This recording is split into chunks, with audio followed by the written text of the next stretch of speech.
ఇప్పుడు డబ్బిచ్చేటోళ్ళని మింగ ఓట్లం మెట్టోళ్ళని మింగ 5 ఏళ్లకు అమ్ముడు పోయే గొర్రె మందల్ని మింగ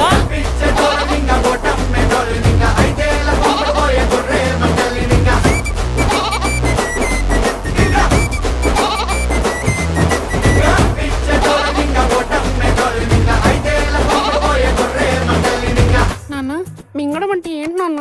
ఇప్పుడు డబ్బులు తీసుకుని ఓట్లు అమ్ముకున్న వాళ్ళందరినీ నమ్మిలి మింగేయాలన్నమాట. నమ్మిలి